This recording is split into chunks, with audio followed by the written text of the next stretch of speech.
सहनाववतु सहनौ भुनक्तु सह वीर्यं करवावहै तेजस्विनावधीतमस्तु मा विद्विषावहै।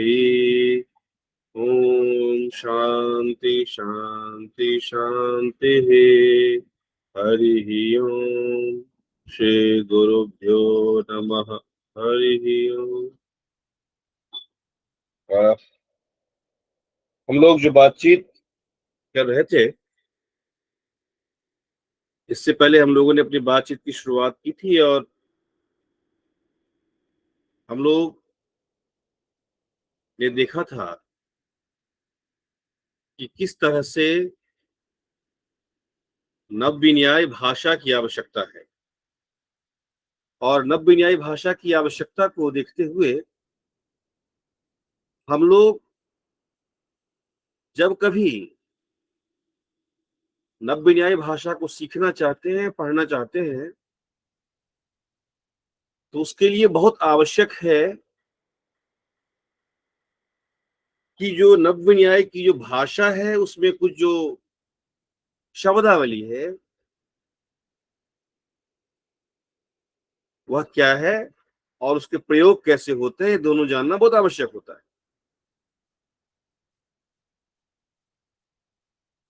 इन दोनों को जानने के लिए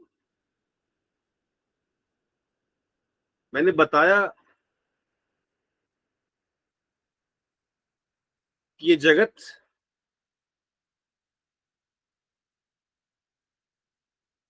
वो हम जानते हैं, यह विश्व, ये जगत जो है ये हमारे ज्ञान का विषय बनता है। और जब यह जगत हमारे ज्ञान का विषय बनता है उसके बाद हम इस ज्ञान को भाषा में कहते हैं।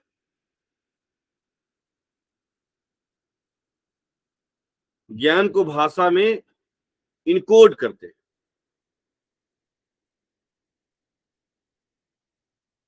तो एक प्रक्रिया तो यह है कि जगत, जगत का ज्ञान, जगत के ज्ञान के तरीके और उसको भाषा में आबद्ध करना। एक जो दूसरी प्रक्रिया है उसको शब्दबोध की प्रक्रिया कहते हैं, डिकोडिंग कहते हैं। वो जब कोई श्रोता भाषा को सुनेगा, सुनता है, तो भाषा को सुनने के बाद वह श्रोता उस भाषा के माध्यम से जगत तक पहुंचने का प्रयास करता है।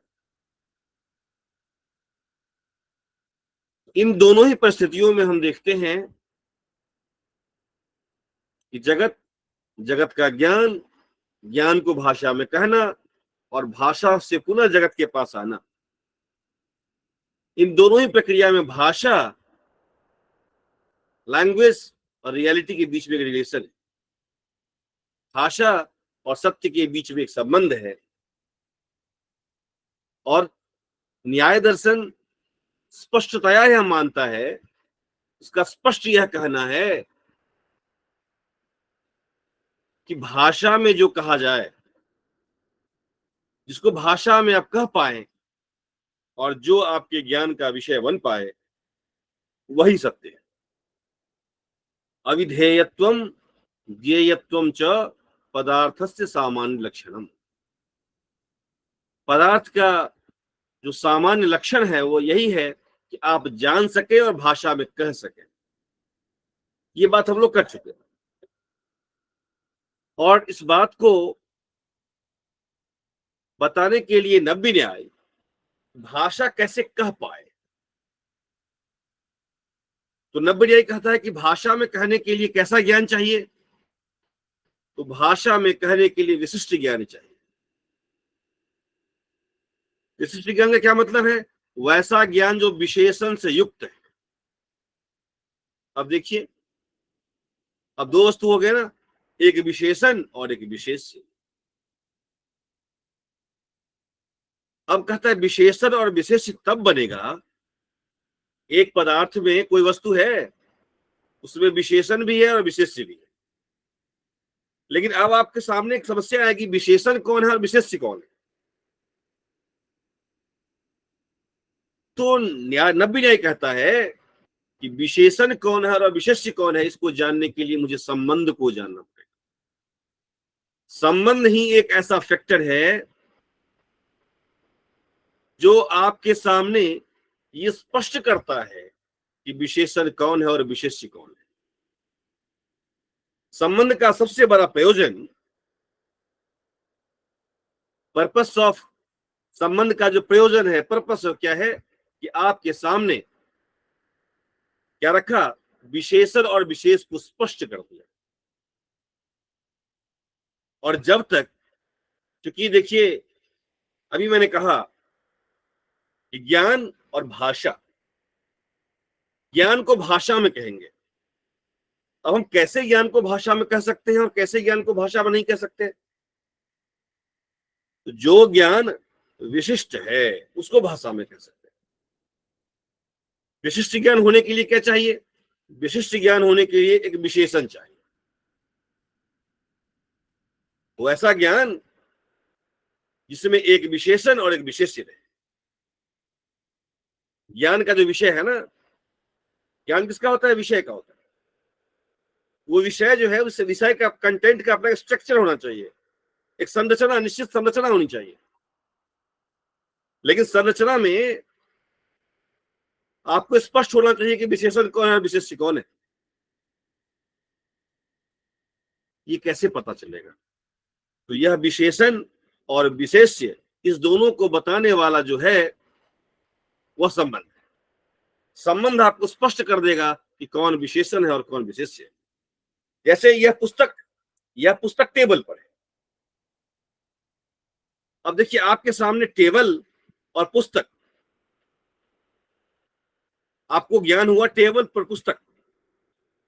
जब यह ज्ञान हुआ तो टेबल और पुस्तक के बीच का संबंध जो है, यह संबंध स्पष्ट करता है कि यह जो पुस्तक है यह टेबल पर है, टेबल पुस्तक वाला है।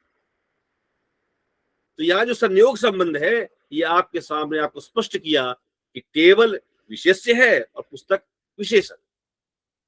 और ऐसे ही ज्ञान को आप भाषा में कह पाए। जो ज्ञान विशिष्ट ज्ञान नहीं होगा, जो ज्ञान सविकल्पक नहीं होगा, उसको भाषा में आप नहीं कह पाए। ये बात स्पष्ट है, पहले चर्चा हम लोग कर चुके हैं। अब इसके बाद हम लोगों ने चर्चा प्रारंभ किया। ठीक है कि आपने कहा कि एक स्ट्रक्चर है, मैं स्टिल शेयर कर रहा हूं।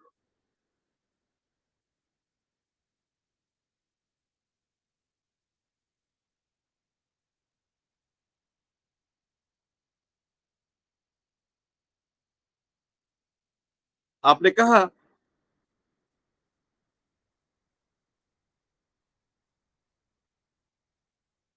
कि एक स्ट्रक्चर है,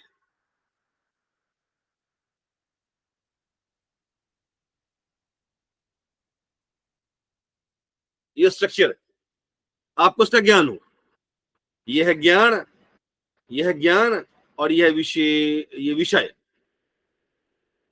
ये घट ज्ञान बाहर है और आपको घट का ज्ञान हुआ। ये पदार्थ है, ये वस्तु है, इसका ज्ञान हुआ। और यह घट जो है ये हमारे ज्ञान का विषय बन गया।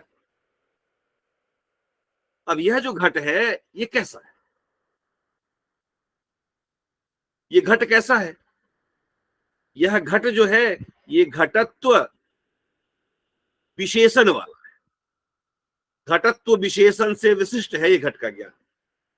हम इस घट के ज्ञान को क्यों कह पाएंगे, घट के ज्ञान को भाषा में क्यों कह पाएंगे?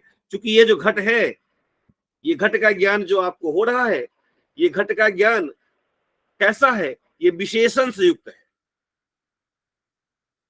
ये घट विशेषण ज्ञान से। अब आपके मन में यह आएगा कि अब हम कैसे माने कि ये विशेषण है, हमें हमारे पास क्या ये कहने के लिए कौन सा तर्क है यह विशेषण है और यह विशेष है? ये हम कैसे कहेंगे? क्या हम रैंडमली मान लेंगे अपने आप? क्या हम ऐसे जो मन करे वो मान लेंगे, इसको मान लेंगे विशेष, इसको विशेष, नहीं, ऐसा नहीं है। यह संबंध जो है ये नियामक है। संबंध के कारण, संबंध के रास्ते हम ये मानेंगे कि ये विशेषण है और विशेष्य है। इसीलिए संबंध को कहा गया विशेषण विशेष्य भाव प्रयोजन। हम लोग ये बात कर चुके हैं। फिर संबंध के बारे में हम लोगों ने बातचीत प्रारंभ की और कहा कि संबंध दो प्रकार का है, साक्षात और परंपरा। ये हम लोगों ने बात की थी। हमने कहा कि ये संबंध जो है यह दो प्रकार का है, साक्षात और परंपरा। साक्षात संबंध के हम लोगों ने तीन भेद किए,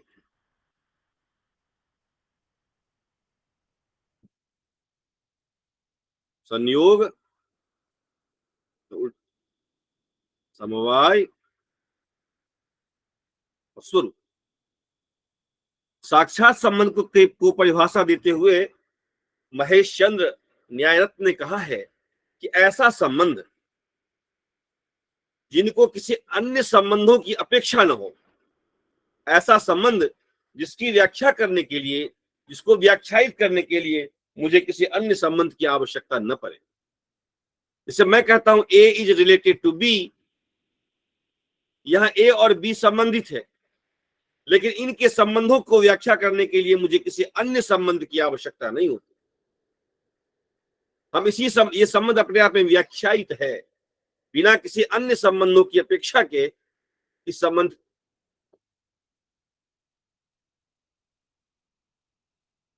की हम व्याख्या कर सकते हैं, इस संबंध की हम व्याख्या कर सकते हैं।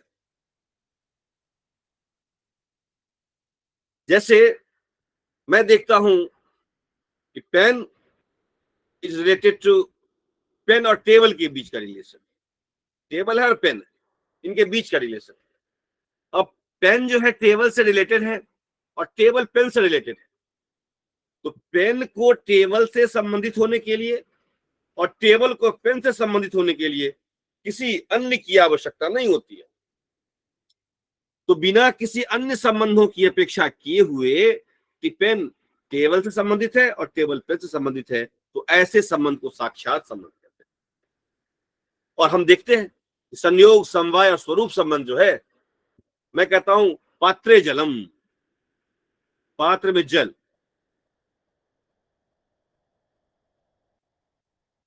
पात्र में जल,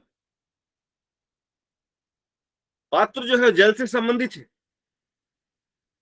और पात्र और जल के बीच संबंध को दिखाने के लिए मुझे किसी अन्य संबंध की अपेक्षा नहीं है। ये संयोग संबंध पात्र और जल के बीच के संबंध को स्पष्ट कर रहा है। मैं कहता हूं तंतु में पट, तंतु में पट। अब ये पट जो है अवयवीन है, तंतु ये अवयव है, और हम सब जानते हैं कि अवयव और अवयवीन के बीच का संबंध क्या होता है, समवाय होता है। तो यहां हम क्या देखते हैं कि पट जो है, पट और तंतु के बीच का संबंध जो समवाय है, इसको बताने के लिए मुझे किसी अन्य संबंध की आवश्यकता नहीं होती। तो दो बात है यहां कि आप जो संयोग संबंध देख रहे हैं, समवाय संबंध देख रहे हैं, ये संयोग और समवाय का क्या काम है? यह संयोग और समवाय संबंध ही है जो स्पष्ट करता है कि जल जो है विशेषण है, पात्र जो है वो विशेष्य है। ये समवाय संबंध ही है जो आपको स्पष्ट करता है कि पट जो है वो विशेषण है और तंतु जो है विशेष्य। और साथ ही इन संबंधों को की व्याख्या करने के लिए मुझे किसी अन्य दूसरे संबंध की आवश्यकता नहीं होती है। ये संबंध अपनी व्याख्या करने के लिए अपने आप में पर्याप्त है। पट तंतु से साक्षात जुड़ा हुआ है, जल पात्र से साक्षात जुड़ा हुआ है, किसी इसको आपस में जुड़ने के लिए किसी और संबंधी की आवश्यकता नहीं है। तो जब दो संबंधियों के बीच में, जब दो संबंधियों के बीच में जो संबंध है उसकी व्याख्या करने के लिए मुझे किसी अन्य संबंधी की सहायता न लेना पड़े, किसी अन्य संबंध का सहायता न लेना पड़े, तो ऐसे संबंधों को हमने कहा साक्षात संबंध। और स्वरूप संबंध के बारे में हमने देखा कि जो स्वरूप, जो समवाय पदार्थ है, समवाय और अभाव, जो पटाभाव है, पटाभाव अपने आधार में जो है, पटाभाव अपने आधार गृह में स्वरूप संबंध से रहता है। तो अभाव और समवाय अपने लोकस में स्वरूप संबंध से रहता है। ये हम लोग बातचीत कर चुके थे। परंपरा संबंध के बारे में जब हम लोगों ने बात की तो हमने देखा कि परंपरा संबंध जो है, मान लीजिए ए बी सी और डी, यहां हम देखते हैं कि ए बी से डायरेक्ट जुड़ा हुआ है, बी सी से जुड़ा हुआ है, सी डी से जुड़ा हुआ है, और ए और बी के बीच के रिलेशन को देखने के लिए मुझे किसी अन्य की आवश्यकता नहीं होती है। ये संबंध डायरेक्ट ए और बी को जोड़ने वाला है, यह संबंध डायरेक्ट बी और सी को जोड़ने वाला है, यह संबंध डायरेक्ट सी और डी को जोड़ने वाला है। लेकिन ए और सी की व्याख्या अगर मैं करूं, अगर मैं ये जानना चाहूं कि ए और सी के बीच का संबंध क्या है, इसको कैसे जानेंगे? इसको जानने के लिए आवश्यकता यह है कि मैं देखता हूं कि ए जुड़ा हुआ है बी से और बी सी से। तो इनको जानने के लिए मुझे इन दोनों संबंधों की आवश्यकता पड़ेगी। ए और बी के बीच का रिलेशन क्या है, बी और सी के बीच का रिलेशन क्या है, और इन दोनों संबंधों के द्वारा हम ए और सी के बीच के संबंध को जान पाएंगे। अगर मुझे ए और सी के संबंध को जानना है तो मुझे आवश्यकता पड़ेगी ए और बी के संबंध की और बी और सी के संबंध की। तो यहां हमने देखा कि इन संबंधों को जानने के लिए ए और सी के बीच के संबंध को जानने के लिए मुझे संबंधांतर दूसरे संबंध कौन से हैं, वो पहला ए और बी और सी, इन दोनों को जानना पड़ेगा। और साथ ही साथ ए और सी के बीच के संबंध को जानने के लिए मुझे बी के रास्ते जानेंगे, तो बी के थ्रू जानना पड़ेगा। तो दो संबंध और एक संबंधी की मुझे आवश्यकता हो गई। तो ऐसा संबंध जो साक्षात न जुड़ा हुआ हो, जो किसी अन्य संबंधों की अपेक्षा करता हो, तो ऐसे संबंध को हम परंपरा संबंध कहते हैं। यहां तक हम लोग पिछली क्लास में चर्चा किए थे। चूंकि गैप हो गया था तो मैंने कहा कि एक बार इसकी चर्चा हम लोग कर लें। फिर हम अभी उसको देखते हैं।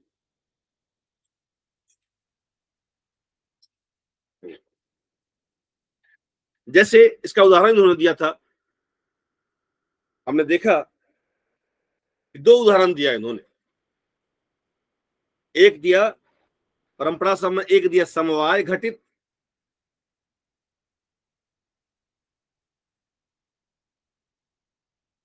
और एक दिया संयोग घटित। आप कितने भी बना सकते हैं, आप कई से ऐसे संबंध होंगे जो संयोग समवाय दोनों को मिला करके होगा, कई हो सकते हैं। अब देखिए कैसे, तो कहा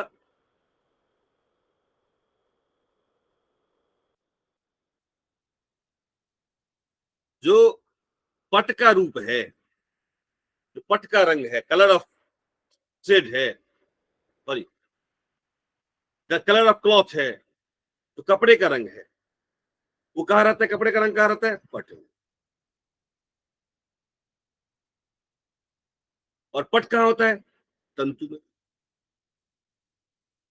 मैं दूसरा एग्जांपल लिया हूं समझाने के लिए। अब हम सब जानते हैं कि पट रूप जो है वो पट में किस संबंध से रहता है, समवाय से। और पट तंतु में किस संबंध से रहता है,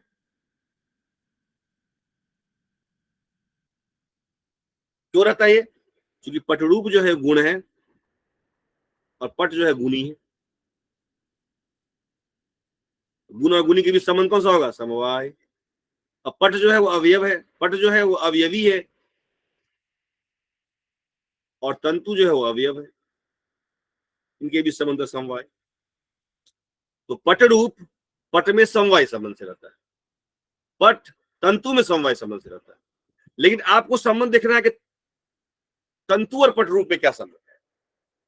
आपको संबंध देखना है कि तंतु और पटरूप के बीच, तंतु पटरूप से किस संबंध से जुड़ा हुआ है, आपको ये दिख रहा है। कैसे देखेंगे?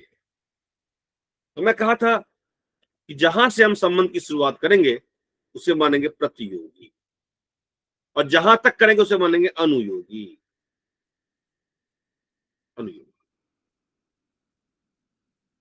पटरूप से हम तंतु के संबंध देख रहे हैं, तो तंतु हो गया पर प्रतियोगी, पटरूप हो गया अनुयोगी। अब देखिए, पटरूप जहां से हम शुरुआत करेंगे वहां लिखेंगे स्व,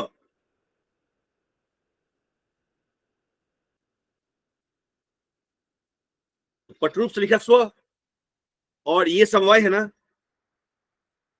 तो ये क्या हो गया? समवायी।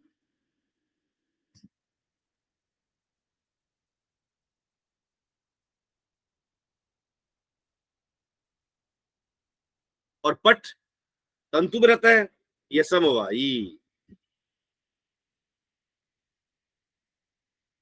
समवायी।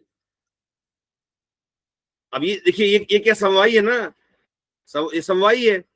इसमें क्या संबंध रहेगा? कौन सा ये अनुयोगी हो गया, क्या हो गया? स्व समवायी। समवायी संबंध है, समवायी। लेकिन ये तंतु क्या हो गया? समवायी। इसमें क्या रहेंगे? समवायित्व। धर्म कौन सा रहेगा? समवायित्व। तो लगा दीजिए लास्ट में। स्व समवायी समवायित्व संबंध से पटरूप जो है तंतु में रहेगा।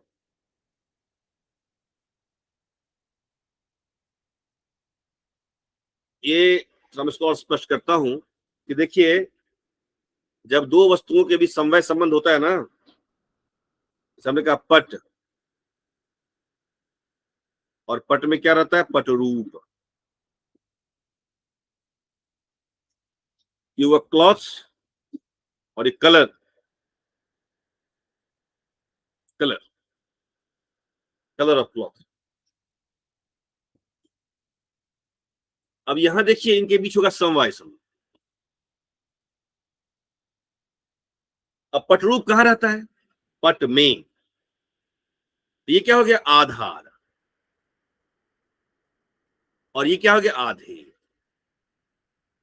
ये समवाय है ना।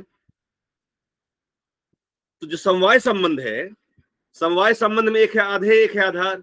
आधार का एक नाम है समवायी, और आधे का नाम है समवेत। समवेत। लेकिन संयोग में ऐसा नहीं है। संयोग में दोनों को बोलते हैं संयोगी। जैसे मैं बोलता हूं भूतल और पट,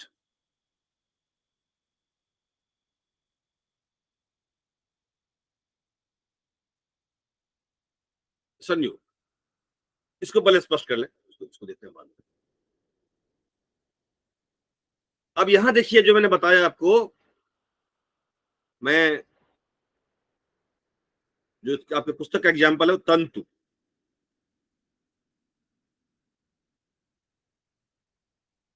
तंतु रूप और पट रूप।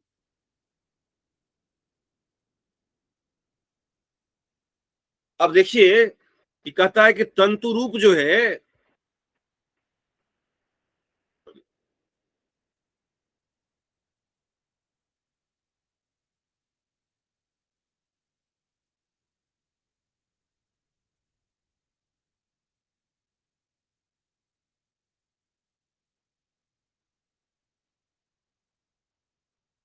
तंतु रूप का मतलब हो गया कलर ऑफ थ्रेड।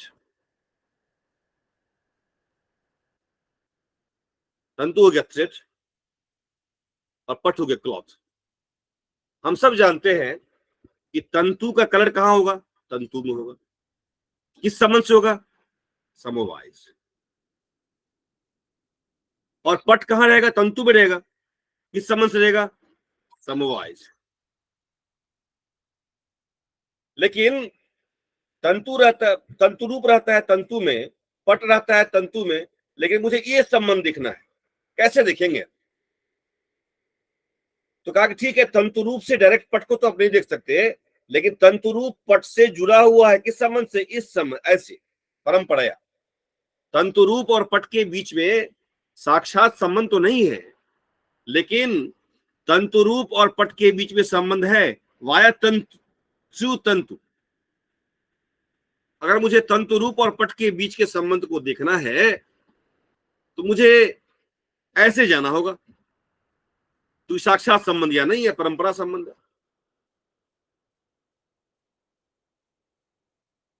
अभी मैंने बताया आपको कि यह समवाय है, चूंकि तंतु रूप रहता है तंतु में, तो ये हो गया समवायिन। और तंतु में क्या रहता है पट, तो ये क्या हो गया समवेत। पट रहता है कहा, तंतु में। जो रहता है वो समवेत, जिसमें रहता है समवायी। अब देखिए मुझे संबंध कहां से देखना है, मुझे देखना है तंतु रूप और पट के बीच का संबंध। ये समवेत है ना, समवेत है, तो धर्म कौन सा रहेगा इसमें, समवेतत्व धर्म रहेगा। अब आपको दिख रहा है कहां से, तंतु रूप और पट के बीच का संबंध देखना। तो तंतु रूप क्या हो गया, प्रतियोगी। पट क्या हो गया, अनुयोगी। और जहां प्रतियोगी है वहां रखो स्व, वहां रखिए स्व। अब देखिए, स्व समवायी समवेतत्व, स्व समवायी समवेतत्व। अब ये जो स्व समवाय, चूंकि हमने क्या नियम बनाया था, अनुयोगी क्या है, पट ना। तंतु रूप है प्रतियोगी, पट है अनुयोगी। अब हमने नियम क्या बनाया था, अनुयोगी निष्ठ धर्म संबंध। अनुयोगी में रहने वाला धर्म जो संबंध है, यह है प्रतियोगी, यह है अनुयोगी। समवेतत्व रह रहा है, लेकिन परंपरा संबंध है, क्या करेंगे हम, इसके थ्रू जाना पड़ेगा। स्व समवायी समवेतत्व संबंध से तंतु रूप पट से जुड़ा हुआ है। ये एग्जाम्पल इसको दे रहे हैं, स्पष्ट है। यस सर, एक क्वेश्चन है प्लीज। सर। जो आपने वर्ड यहाँ पे यूज किए हैं, दो प्रयोगी हैं, प्रतियोगी और अनुयोगी। वो प्रतियोगी से ऐसे लगता है प्रतियोगिता वाला, जैसे कहीं कंपेटिटर। मैंने इसके बारे में अभी आएगा, डिटेल में भी आएगा, प्रतियोगी और अनुयोगी डिटेल में भी आएगा। जी सर। इसके बारे में न्याय दर्शन ने 3 पदार्थों को अनुयोगी और प्रतियोगी के फ्रेम में रखा है। अब जो संबंध, अभाव और सादृश्य, इन 3 पदार्थों को स्वप्रतियोगिक पदार्थ कहा है। जी। इनका टर्म है, बिल्कुल अभी इसको और डिटेल में पढ़ेंगे हम लोग। ये ध्यान रखिएगा, एक टर्म, ये न्याय दर्शन का टर्म है, अपनी शब्दावली है। जी सर। सब आप संबंध के संदर्भ में जब हम बात करते हैं, तो जहां से संबंध की शुरुआत कर रहे हैं वो है प्रतियोगी, और जहां अंत कर रहे हैं वो है अनुयोगी। जी सर। आपको इस परिभाषा को ध्यान रखना है। अभाव के संदर्भ में, जिसका अभाव है, अभाव ऑफ व्हाट, जिसका अभाव है वो प्रतियोगी, और जिसमें अभाव है वो अनुयोगी। जी। तो आपके दिमाग में वही रहना चाहिए, ठीक है। जी अब सर। देखिए, हाँ, इसके बाद जो दूसरा एग्जाम्पल देता है, वो दूसरा एग्जाम्पल का देता है, हाँ, कि एग्जाम्पल जो कहते, जो देते हैं ये, वो कहते हैं दंड कमंडलू धारिणी। दंड कमंडलू धारिणी पुरुषे गृहे तिष्ठति।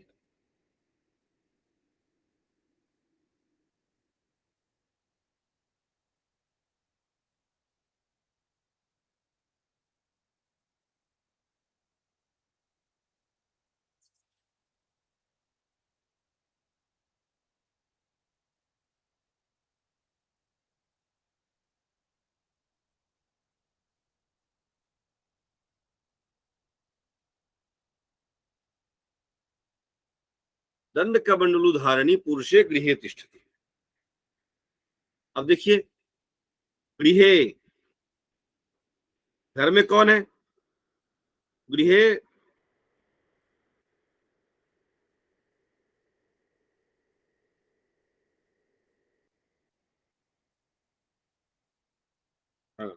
इसमें कौन है? पुरुष। दंड कमंडलुनि धारणी पुरुष गृहस्थ। घर में कौन है? पुरुष। और ये पुरुष कैसा है? तो दंड कमंडलु धारिणी, इसके हाथ में क्या है? दंड कमंडलु। दंड का मतलब स्टिक, कमंडल का मतलब एक तरह का पात्र होता है जिसमें कि लोग जल रखते हैं। अब देखिए, हम सब जानते हैं कि गृह जो है वो द्रव्य है और पुरुष द्रव्य है, तो इनके बीच संबंध कौन सा होगा? संयोग। पुरुष भी द्रव्य है और दंड कमंडलु भी द्रव्य है, इनके बीच संबंध कौन सा होगा? संयोग। अब प्रश्न ये उठता है कि ठीक है कि गृह और पुरुष के बीच में संबंध है, पुरुष और दंड कमंडलु के बीच में संबंध है, ये संबंध साक्षात है, लेकिन जो गृह है, गृह और दंड कमंडलु के बीच में संबंध कौन सा होगा? और दंड कमंडलु और गृह के बीच में संबंध कौन सा होगा? इस संबंध को कैसे तय करेंगे आप?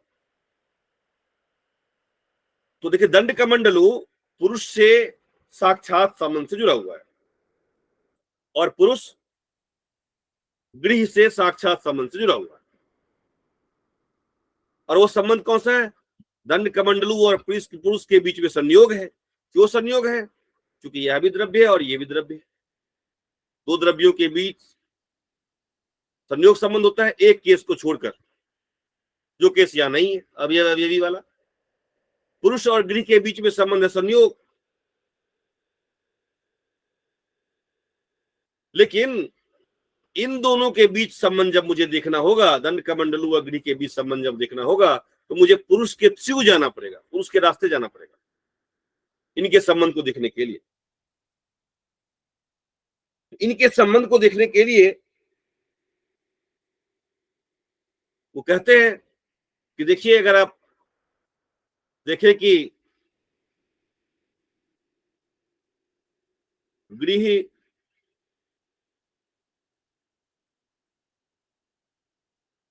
दंड कमंडलु से किस संबंध से जुड़ा हुआ है?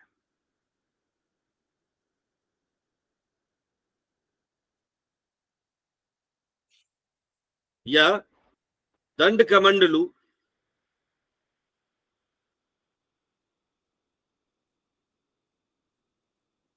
गृह से किस संबंध से जुड़ा हुआ है, ये देखने की आवश्यकता है पहले।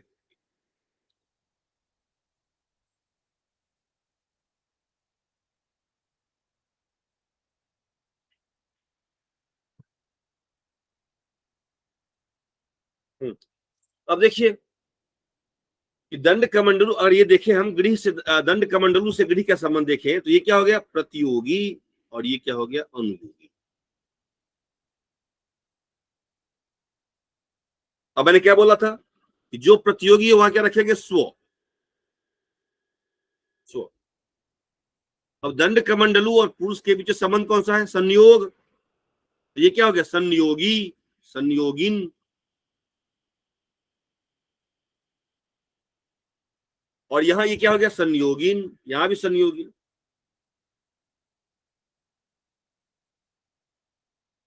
दंड कमंडलु और पुरुष के बीच संयोग संबंध है, पुरुष क्या हो गया? संयोगी। पुरुष और गृह के बीच संबंध कौन सा है? संयोग। तो ये क्या हो गया? संयोगी। अब गृह हो गया संयोगी, तो गृह में धर्म कौन सा रहेगा? संयोगित्व। अब जोड़ दीजिए आप, क्या हो जाएगा? स्व संयोगी संयोगित्व। स्व संयोगी संयोगित्व संबंध से दंड कमंडलु गृह में रहेगा, घर में रहेगा। इसको पलट दें हम, उल्टा करें, अगर गृह और दंड कमंडलु के बीच संबंध कौन सा है, तो यहां पे देखिए, अगर मैं करूं गृह और दंड कमंडलु के बीच संबंध कौन सा है,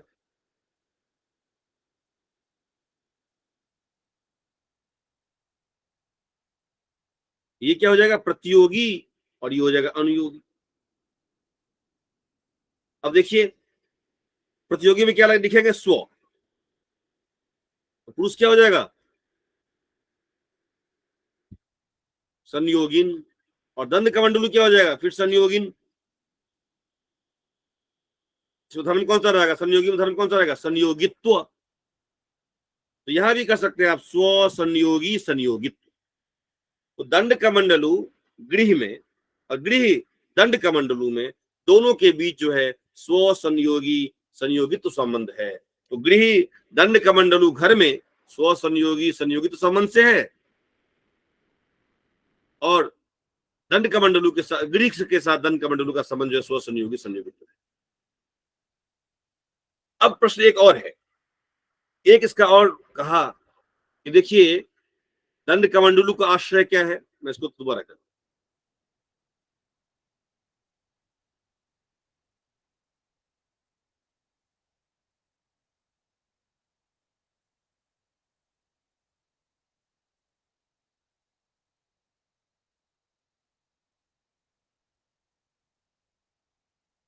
दंड कमंडलू का आश्रय क्या है? पुरुष।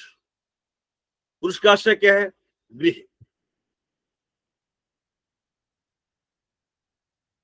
ये है वाली स्व। ये क्या हो जाएगा? स्व आश्रय। ये क्या हो जाएगा? स्व आश्रय का आश्रय।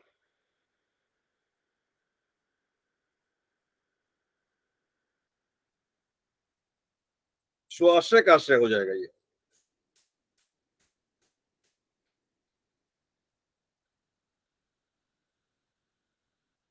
अब देखिए ये स्व आश्रय का आश्रय हो गया। स्व आश्रय का आश्रय तो दंड कमंडलू है प्रतियोगी और ये है अनियोगी। तो अनियोगी में धर्म कौन सा रहेगा? स्व आश्रय आश्रयत।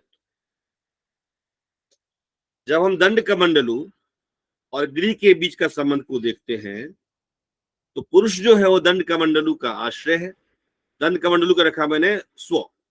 ये क्या? स्व का आश्रय। और स्व आश्रय जो पुरुष है इसका आश्रय क्या है? गृह। ये क्या हो गया? स्व आश्रय का आश्रय, स्व आश्रय आश्रय। ये हो गया अनियोगी। स्व आश्रय आश्रय हो गया अनियोगी। इस अनियोगी में धर्म कौन सा रहता है? स्व आश्रय आश्रयत्व। यही तो संबंध है, अनियोगी में रहने वाला धर्म संबंध है। तो दंड कमंडलू और गृह के बीच का संबंध जो है वह स्व आश्रय आश्रयत्व संबंध है, ऐसा ये कह रहे हैं।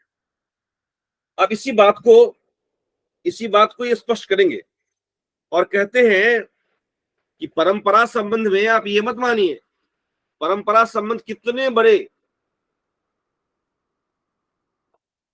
वहां कोई लिमिटेशन नहीं है, वहां कोई दूरी जो है, दूरी डिस्टेंस आपके लिए बाधक नहीं है। आप कहीं से कहीं लंबे से लंबे संबंधों को ऐड करके जोड़ जोड़ करके आप बना सकते हैं परंपरा संबंध। जिसे उन्होंने एक एग्जाम्पल दिया, देखिए चूंकि ये पुस्तक 19वीं सदी की है, चूंकि ये पुस्तक 19वीं सदी की है तो भारत उस समय अंग्रेजों के अधीन था। तो जो भी भारतीय थे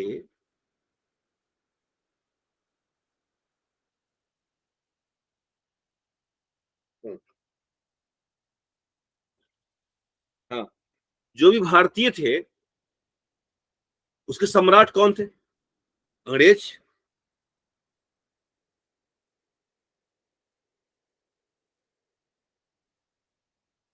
और उसका राज्य कौन सा था? इंग्लैंड। अब देखिए कहां भारत और कहां इंग्लैंड। लेकिन वो कहता है कि प्रत्येक भारतीय एक एक इंडियन इंग्लैंड से रिलेटेड संबंधित है। केवल तलवार जी हमारे रहते हैं इंग्लैंड में, उससे काम नहीं है, हम सब जुड़े हुए हैं। इस सदी की बात कर रहा है, अभी की बात नहीं कर रहा। कैसे? तो कहा भाई भारतीय का संबंध है यहाँ के जो सम्राट है, जो ब्रिटिशर्स थे यहाँ शासन जो कर रहे थे, और उनका संबंध इंग्लैंड से है। हमारा संबंध इनसे है, इनका संबंध इंग्लैंड से है, इसलिए हमारा संबंध इससे भी इंग्लैंड से भी है। वही काम करिए। कैसे?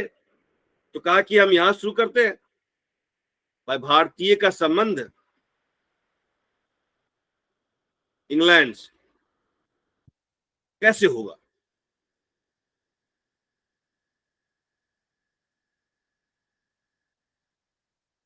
तो कहा कि देखिए, हमारा सम्राट कौन है? अंग्रेज। क्या हुआ? सौ सम्राट। उसका राज्य कौन सा है? इंग्लैंड। सौ सम्राट अधिकृत, ये कैसा है? स्व सम्राट, स्व सम्राट अधिकृत राज्य। इंग्लैंड कैसा है? स्व, हमारे सम्राट का अधिकृत राज्य है। तो स्व स्व स्व सम्राट, बताता हूं, स्व सम्राट अधिकृत राज्य इंग्लैंड है। तो स्व सम्राट अधिकृत राज्य, ये क्या हो गया? अनुयोगी। इसमें क्या रहेगा? धर्म, राज्यत्व कर दीजिए। तो स्व सम्राट अधिकृत राज्यत्व, स्व सम्राट अधिकृत राज्यत्व, इस संबंध से प्रत्येक भारतीय इंग्लिश से, ब्रिटिशर्स से संबंधित है। स्पष्ट शायद आप लोगों को नहीं दोबारा। देखिए, कहता है कि जो भारतीय है ना, 19वीं सदी में भारत अंग्रेजों के गुलाम, भारत जो है, भारत पर अंग्रेजों का शासन था। तो हम भारतीय का सम्राट कौन था? ब्रिटिशर्स। और वो कहां का था? इंग्लैंड। अब मुझे अब भारतीय का संबंध इंग्लैंड से दिखाना है। तो ये हो गया, हम हो गए स्व, और सम्राट कैसा है? स्व सम्राट। और ये जो इंग्लैंड का क्या है भाई? इससे इसका संबंध क्या है? तो स्व सम्राट, सब सम्राट, स्व सम्राट। और इसका ऐसे संबंध कैसा है? स्व सम्राट अधिकृत राज्य है इंग्लैंड। अभी स्व सम्राट अधिकृत राज्य इंग्लैंड, इसमें रहने वाला धर्म क्या हो गया? स्व सम्राट अधिकृत राज्यत्व। तो कहा जो प्रत्येक भारतीय है वो इंग्लैंड से जुड़ा हुआ है, इंग्लैंड से संबंध है। किस संबंध से? स्व सम्राट अधिकृत राज्यत्व संबंध से प्रत्येक भारतीय जो है वो इंग्लैंड से जुड़ा हुआ है। इसी प्रकार से जो प्रत्येक इंग्लैंड के लोग हैं वो भारतीय से जुड़े हुए हैं। कैसे?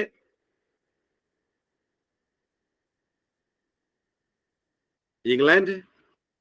अब इंग्लैंड की जो महारानी है, राजेश्वरी,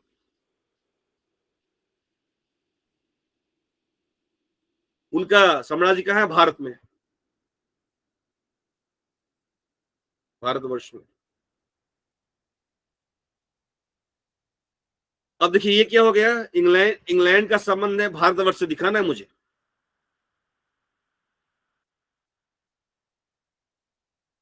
कैसे होगा?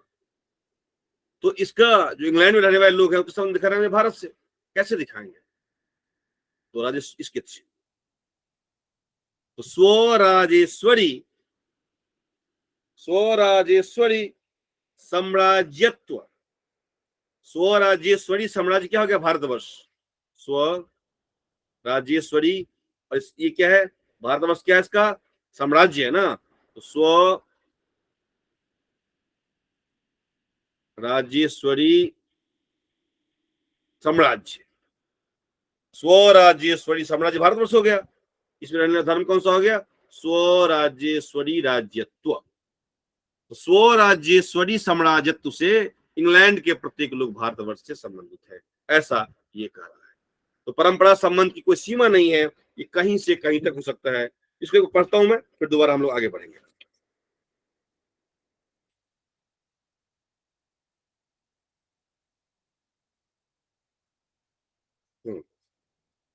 मैं संबंध से पढ़ता हूं, एक बार आप लोग।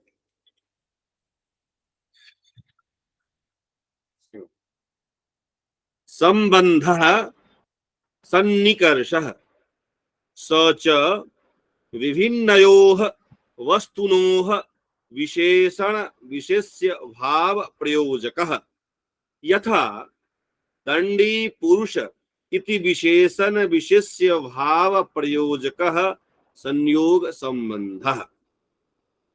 जैसे दंडी और पुरुष में, दंड और पुरुष के बीच का संबंध संयोग है, और वही संयोग स्पष्ट करता है कि दंड जो है विशेषण है और पुरुष जो है वो विशेष। दंड पुरुषयो अंतरा संयोगम विना, दंड और पुरुष के बीच में संयोग के बिना दंडी पुरुष इति विशेषण विशेष्य भाव प्रतीति ही एवं न स्यात्। यदि संयोग न हो तो कौन विशेषण है और कौन विशेष्य है, दंड और पुरुष के बीच में कौन विशेषण है और कौन विशेष्य है, ये पता नहीं चलेगा, ऐसा कह रहे हैं। सब पढ़ चुके हैं। संबंधस्य द्विविधः साक्षात् परंपरा भेदात् संबंधांतर अघटितः संबंधः साक्षात् संबंधः। बिना किसी अन्य संबंध के, बिना किसी अन्य संबंधों के प्रयोग किए हुए जो संबंधों की हम व्याख्या करते हैं, ऐसे संबंध को हम साक्षात संबंध कहते हैं। सच समवाय संयोग स्वरूपादि भेदात् बहुविधः। रूपवान पुरुषः पात्रे जलमस्ति गृहे पटो नास्ति इत्यादौ पुरुषे रूपस्य पात्रे जलस्य गृहे च पटाभावस्य यथाक्रमं समवाय संयोग स्वरूप नामानः संबंधाः प्रतीयन्ते। कहा कि साक्षात संबंध के तीन भेद हैं, समवाय, संयोग और स्वरूप।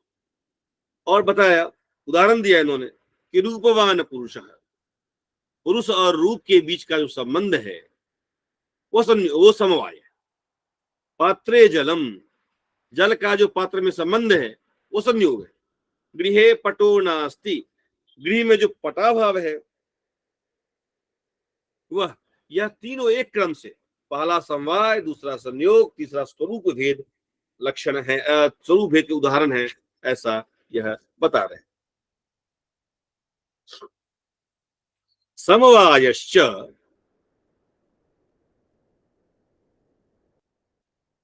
शक पदार्थतया कणादेन उक्तः नित्य संबंध।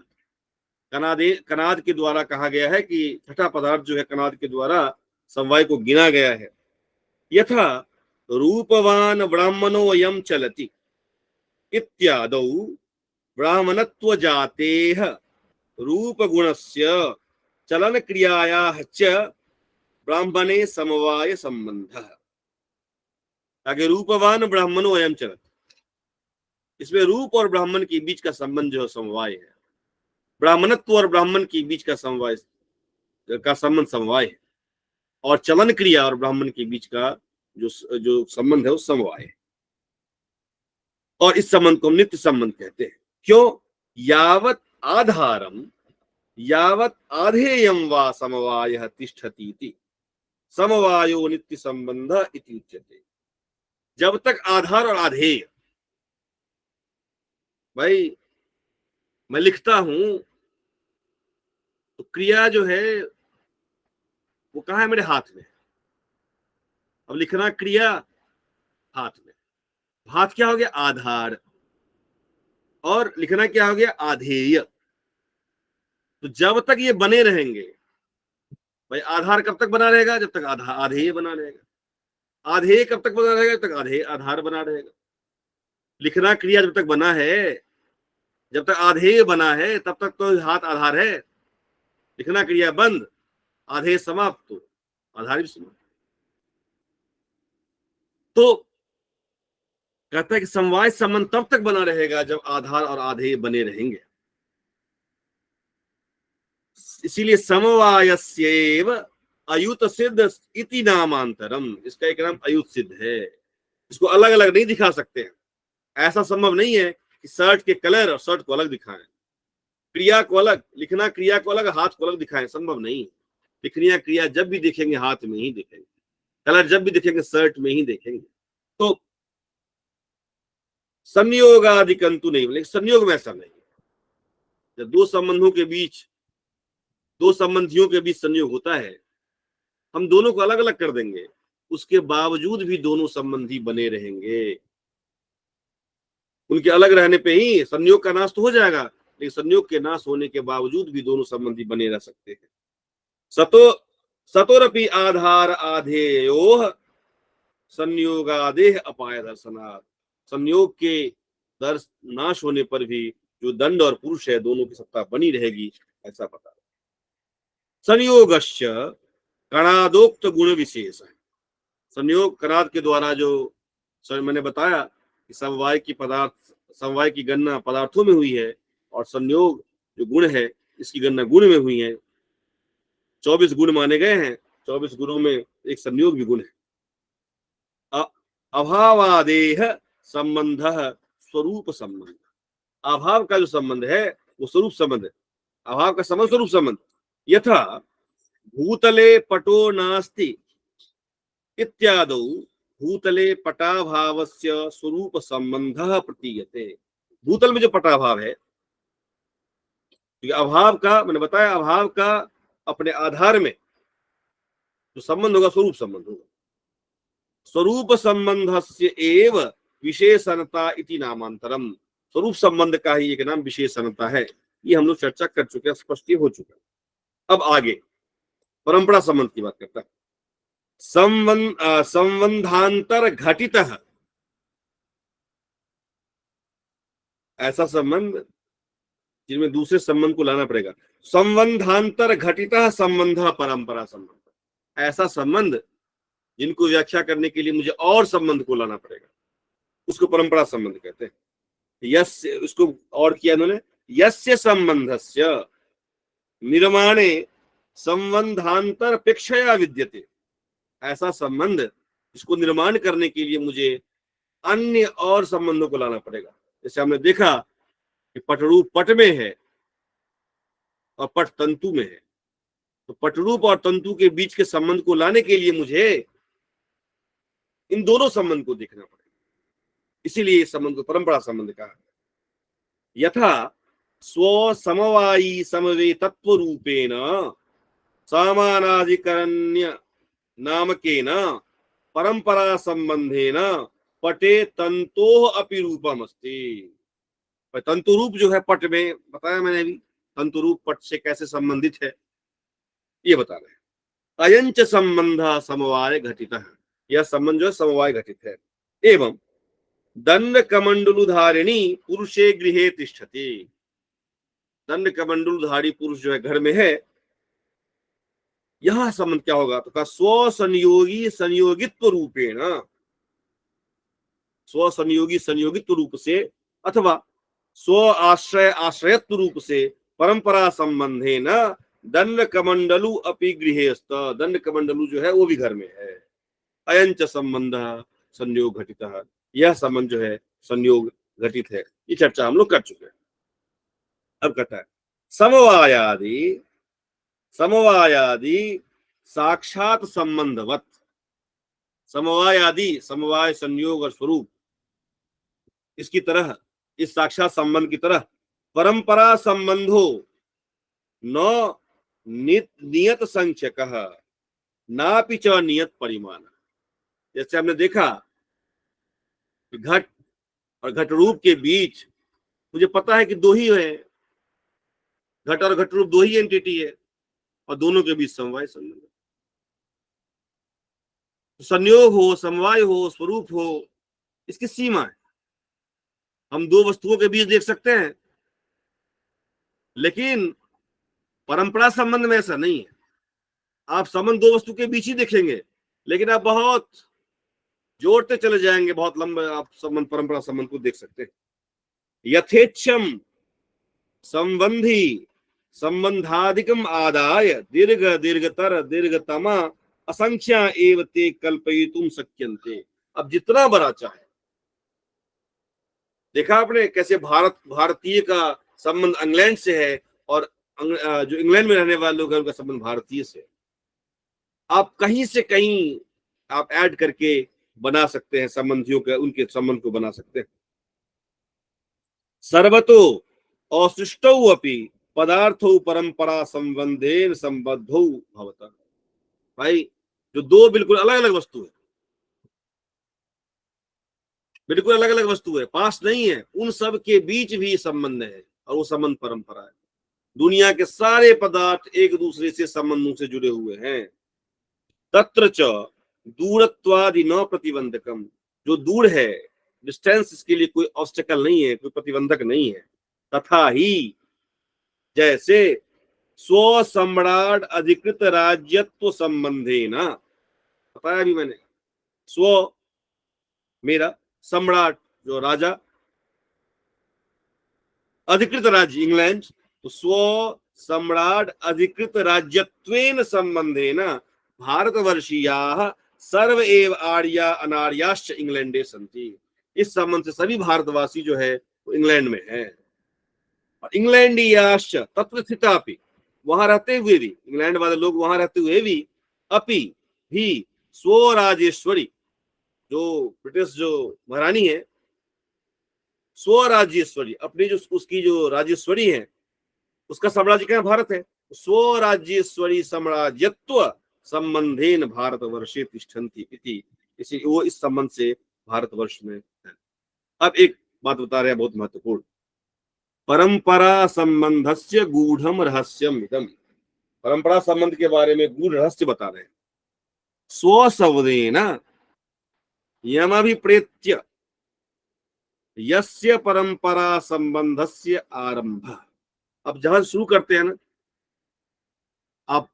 आपने शुरू किया भारतवर्ष का संबंध इंग्लैंड से, तो जहां शुरुआत करेंगे स्व, यस्मिन् स पर्यवसाने तत् तेन परंपरा संबंधेन तस्मिन् तिष्ठति, और जहां आप अंत करेंगे वहां वह जो है वो उस संबंध से रहेगा।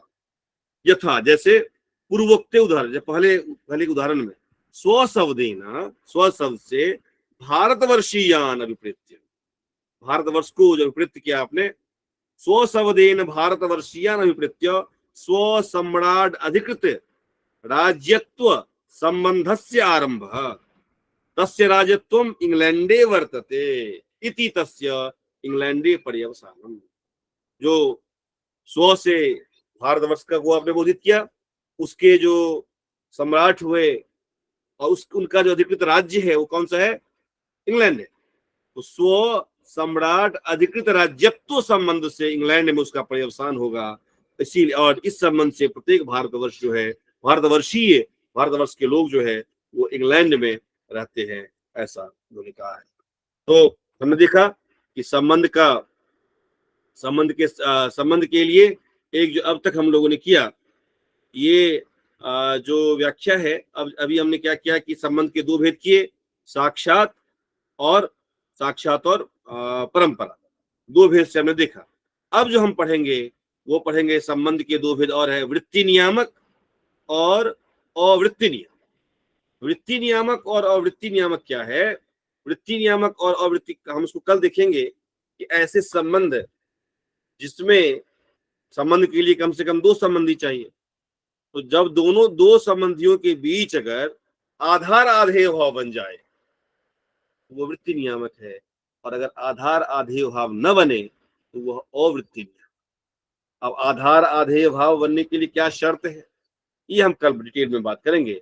आज चूंकि ये साक्षात और परंपरा संबंध देखिए बहुत महत्वपूर्ण था, इसको एक बार रिवाइज भी करिएगा, लेकिन यह ध्यान रखिएगा हम जो पढ़ रहे हैं अभी, परसों के बाद से हम लोग इसका प्रयोग करेंगे, और इसी पुस्तक को अंत करते करते आप नव्य न्याय की भाषा में लिख पाएंगे।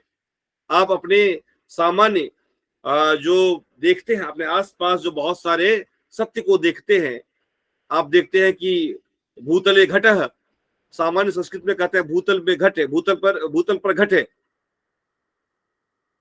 हाँ, इसको कैसे कहेंगे नव्य न्याय की भाषा में?